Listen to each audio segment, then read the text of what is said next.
sunrise, new day's dawning, and it's calling you and me, where the mighty Mississippi flows by Memphis, Tennessee. We've got woodlands, fields, and water. Hey, there is no better way.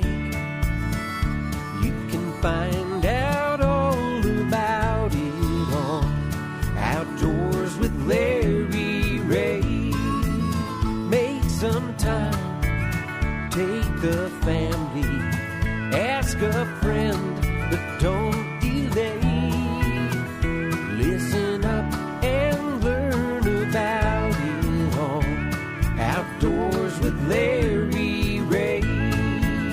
Listen up and learn about it all. Outdoors with Larry Ray. Good Saturday morning and welcome to another edition of the award-winning Outdoors with Larry Ray. Brought to you proudly by Sportsman's Warehouse, Counts Marine, the Tennessee Wildlife Resources Agency, and Avery Superstore. Now, here's your host, Larry Ray. Hey, good Saturday morning. Welcome to Outdoors with Larry Ray. Man, we're rolling into our 19th year on the air now. Great celebration on last week's show. Thank you, folks, for the kind words and email and text and things along that line. But starting year 19, which doesn't seem possible, and of course, this is third Saturday, and we have tracked him down.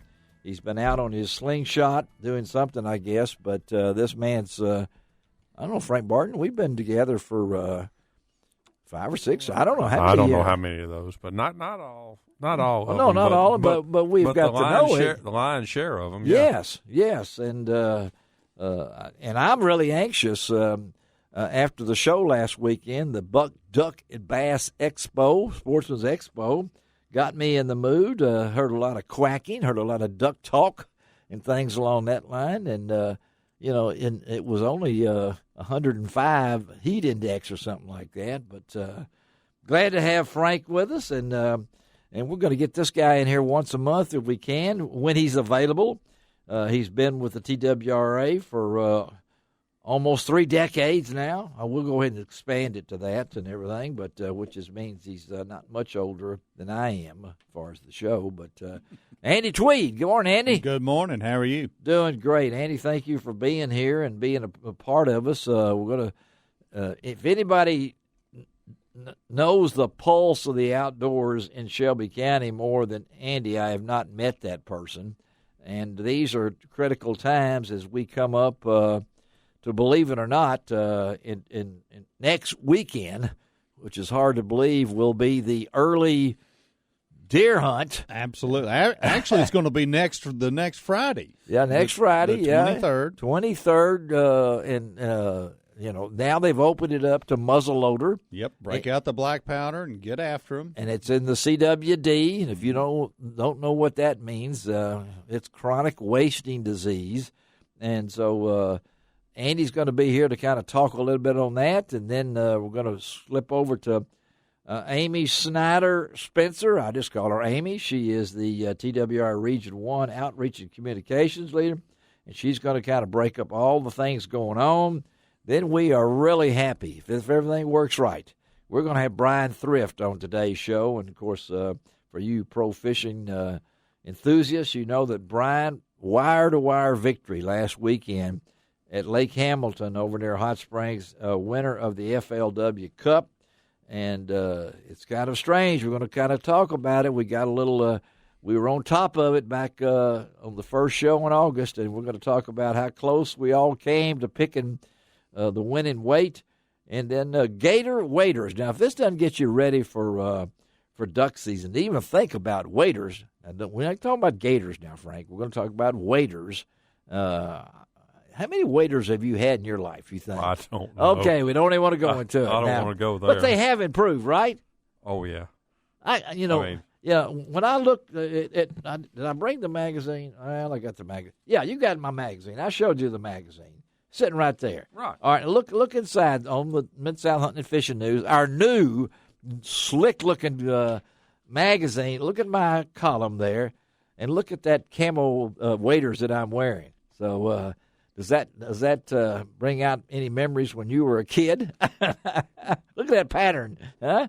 That's me in the black and white picture there. Well, you were pretty spiffy if you had camo waders back then. Well, back then this is Steve McAdams in the middle, and he's been a guide for over 50 years. And then, of course, on this right side is Michael Perry, who's now a charter boat captain out of Hilton Head. And so Michael's daddy found that picture of me in those waders. And I think I've still got those waders hidden away someplace. I can tell they're canvas. They are canvas. They are right. I can tell that by looking at the picture. You look at it, Andy. Look at that picture.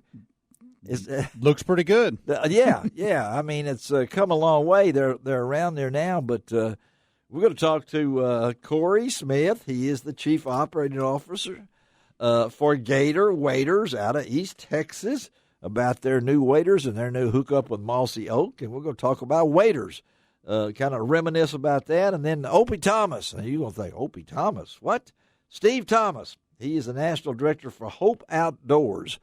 And I had a chance to meet Opie at last weekend's show, which I will say that Brian Rowan and the crew did a great job.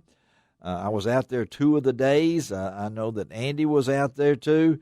And the show went great. I think they've really started something here that I think is going to be even bigger and better next year. But we'll talk to Opie and then close out the show with, you know how much I love Frog Togs. And one of the reasons I love Frog Togs is because it's a family-run organization. It's in Arab, Alabama, and it's got the coolest name I think there is for clothing or whatever it might be, Frog Togs. Now, I've got one stuffed. I got a suit stuffed in my golf bag. You can cram it all up and everything. I've got my camo suit, and you can cram it all up and everything like that. And they've made a fortune on this name and also with the apparel. Now, I have no idea what it's made out of. It looks like something.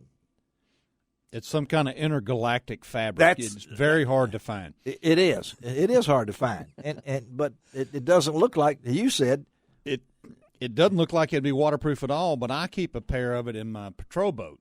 And, naturally you're out in the summertime, and it doesn't burn you up. Oh, so, it doesn't. I'm out there, and it's 95 degrees, and all of a sudden you get a big, bad thunderstorm. Man, throw those dudes on, you're dry, and then, 20 minutes later you take them back off. They'll dry almost immediately in the sun. And they're not real expensive. We're going to talk about the price of that. The price is on point, too. The price is right, and so I'm looking forward to that. I did not get the memo about wearing black today, and I really feel bad because Shelby's got on black, Andy's got on black, Frank's got on black. It's Black Thursday. And I'm colorful. I'm colorful. I'm colorful, okay? You know how it is here and everything. But I know, Andy, you've been busy. You're getting ready. I mean, it's hard to, next weekend. Now, we gotta let people know this is in the CWD zone. In the CWD zone, that's right. And Shelby County is. And we're in the zone. We're in the zone, so to speak. We're adjacent to the hot zone. And so if your county borders the hot zone, which naturally is Fayette, Hardeman, and Madison. Yes. So if you've got an adjoining county to that, and you can look on the map in our hunting guide, it'll show you, you can use a muzzleloader this coming weekend. And not just archery. Not just archery. It's archery and muzzleloader. All right. So that's this weekend. It's next weekend, starting Friday.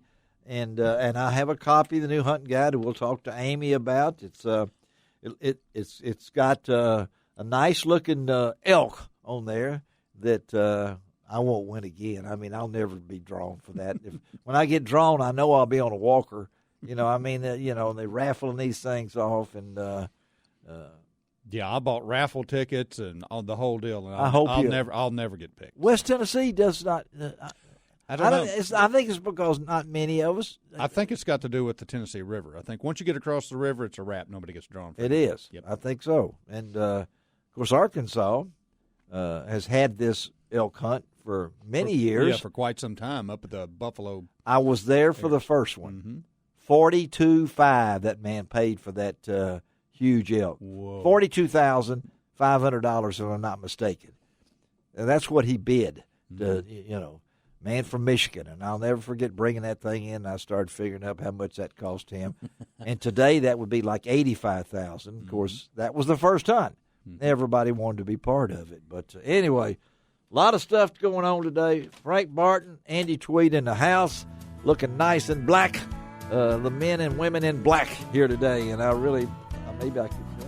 No, I don't have one in my truck. I was going to go out and get my Andy shirt. Would have really looked good today if I'd known the code. We'll be right back talking TWRA on Outdoors with Larry Ray.